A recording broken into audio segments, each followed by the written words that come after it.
Hey guys, it's Mr. Wolfie, and I want to talk to you about the state of comic books in our modern era. And really just a couple of comic book series, because for the most part, things are par for the course. Nothing special, nothing amazing is happening in various comic atmospheres, but there's a couple of runs of some particular important characters that have been really, really crappy lately. And this comes stemming off of the whole controversy around the cover change with the Batgirl comic. And, the Batgirl used to be so freaking awesome. And then she became just as awesome by becoming Oracle, who was the first legitimate and popular handicapped superhero. Who had a hand in just a dozen other DC characters' lives that were important. She was the focal point of all kinds of information gathering and distribution, as well as doing things on a physical level that handicapped people aren't normally shown to be able to do in comic books. But anyway, they changed all that, and they made her a stereotypical Tumblr age teenage girl who takes selfies of supervillains after she beats them up. So that happened, and I guess that's where they want to go with that, because that's respectful of women, isn't it? Yeah. So I want to talk to you about female Thor and how bad the writing sucks in female Thor. So I'll show you this panel because it's the most relevant panel that I have seen yet. There's actually several panels. This entire comic is from the first major story arc that she was in.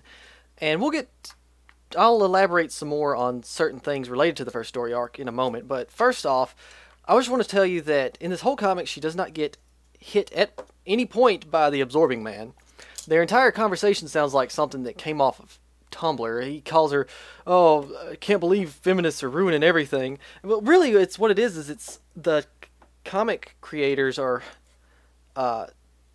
parroting what complaints the comic was getting itself, as when they announced the female Thor, everybody was saying supposedly this stuff. And this is her responses are things like, "How dare you call feminism say feminism like it's a four-letter word," and she just talks real ditzy and kind of dumb. I don't understand how she's supposed to be worthy of Mjolnir exactly, because very few characters have been, and I mean, they earned it.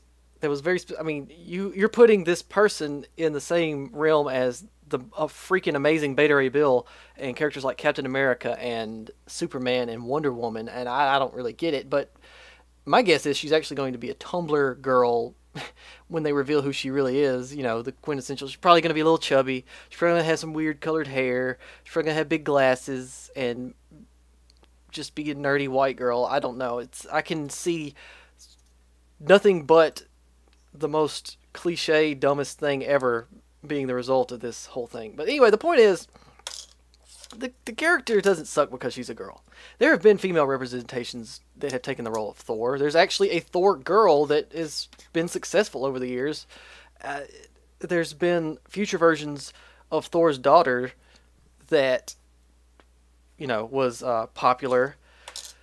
And there's half a dozen Asgardian females that are very well liked by the comics community. So why would you create a random character out of thin air and turn her into Thor, which acting like Thor is the name of the superhero and not the name of the character himself, which is just weird to me. Like, if she got a hold of Mjolnir, now I know there's been a couple of characters that have replaced Thor in a sense. The guy that eventually became Thunderstrike called himself Thor for a while, but he was just filling in because Thor needed him to. So it was a little different. I guess this is sort of the same thing in a way. Somebody needs to represent Thor in the mainstream continuity, but just the way you're handling it, she's under no circumstances is she able to be hit. She's acting like she's the best Thor ever, and all the characters seem to treat her like she's the best Thor ever, because Titania, the female superhero equivalent to, like, I don't really know. She's like, wants to be the best of the best. She wants to be the strongest woman on the planet, and she has done numerous insane things to reach that goal. Just working out day and night to beat She-Hulk in a fair fight, and taking control of the power gem, or the Infinity Gem of Power, and just all kinds of crazy stuff. And she's never held back in a fight, ever. ever. Well, there was this one fight she had with Spider-Man, but she was like, she had some kind of, I think she was arachnophobic, so it was like his presence unnerved her. It was like her one great fear. But I just standing there, and this panel where she talks about how she's gonna let her beat her up for a girl power thing, and that the only reason she's letting her beat her up, she wants to go back to prison because her boyfriend has a tendency to look at other women when they stay out of prison for a while. And are you kidding me? How is this not offensive to look?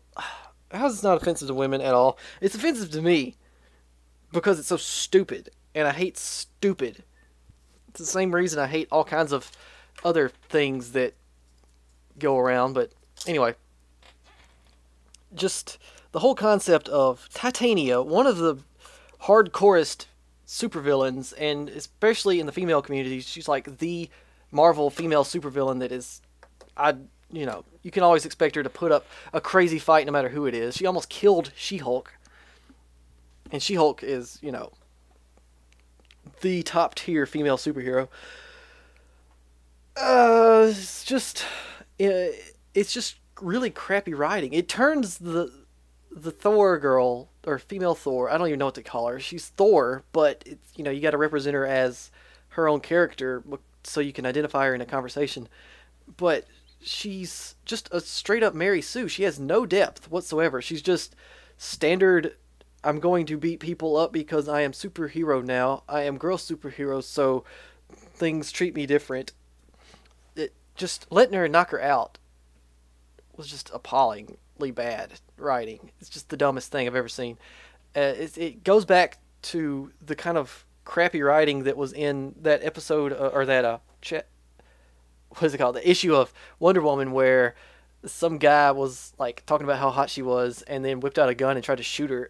Like, who comes up with this stuff? Oh my gosh, they need to get like fanfiction.net does not need to start writing comic books. We need to shy away from that. We need to get people that are actually writers, that actually know the subject material, and who aren't morons. I don't know. This is the whole thing. Is just, it's funny more than anything, but it's sad because it's ruining the image of female superheroes, because there's been some amazing female superheroes. I used to collect Dazzler. Dazzler is great. I don't know if you've ever checked it out, but you should check it out. She has the ability to convert sound. She's a mutant, by the way. She has the ability to convert sound into light, and it has just all kinds of different applications she can use it for. And she was a singer slash roller disco. I know it's the 70s or something. But just her character had depth and was interesting. The stories were interesting because she tried to hide the fact that she was a mutant. In fact, a lot of her enemies thought that she used technology to activate her powers rather than a mutant ability, because she didn't want people to know she was a mutant. Because at that point, mutants were extremely hated by everyone, and it was kill all mutants kind of stuff. But the character was just fantastic, and I'm glad to see that she's coming back in an all-female representation of the Avengers, which is led by She-Hulk, which is going to be really good, and I hope will clear up some of the crap that has been going on with female superheroes in comics lately because of Thor Girl and Batgirl and the way they've treated Wonder Woman lately. Ugh. But somebody raised a really good point, just to touch on one last thing before I stop. The way, the female Thor and the black Captain America came out about the same time. Now, the female Thor is just this random character. We don't know who she is yet. I guarantee she's just some random girl off the street that is, like, going to be the least logical person ever to have picked up Mjolnir, and they're just going to have some kind of stupid Deus Ex Machina. Oh, she was found worthy because of her Tumblrness or something, and it's just going to be awful. I can just feel it in my bones. But the black Captain America is the Falcon. Now, he has been Captain America's friend and a really useful, good, earned his right to be in the top tier superhero for decades. And so that's its own thing. The first story arc with Thor, the female Thor, was all like, I am the best Thor, I'm so great, everybody thinks I'm awesome, and look at me, I'm female Thor, girl power. He was all about, am I good enough to take on the mantle of Captain America? one of the greatest and most recognizable superheroes that Marvel possesses. And it was just this internal struggle and this outer, he didn't want to embarrass the image of Captain America, and it was good. It was good writing, or it is good writing. It makes sense for the character, and it was good, and Thor is not. And then they want to talk about the sales are good. No, the readership since the first issue of Female Thor has gone down over 54%. That means that something akin to 80,000 people bought the first 80,000 people bought the first comic more than are buying the comics from month to month now. You know what I mean? It was like 150 something thousand. Anyway, and they're saying that that was some kind of record breaking thing, but it's not. They're comparing it to the last run of Thor, which just wasn't a successful run of Thor. They're not comparing it to 2007's Thor, which was way more, or a good bit more sales than this run of Thor is getting, and it was doing extremely well after 6 months, whereas this one is not. This is just a gimmick that's going to burn out, and this character is going to be forgotten or laughed at for quite some time. And that's just my thoughts on it. I just think it's the writing is so bad. You cannot excuse bad writing just because of a gimmick. You can't. It's not right to the the mythos of the character. It's not right to the work other people have put into it. It's just selling out, and I'm tired of it. I'm just tired of it. I wish somebody would get a hold of these comics that knew what they were doing. And that's not me saying that they should be taken off shelves or censored in any way. That's just me criticizing what they are and saying, man, I wish it was better than it is, because this sucks. Peace out, guys. This has been Mr. Wolfie. Love you guys.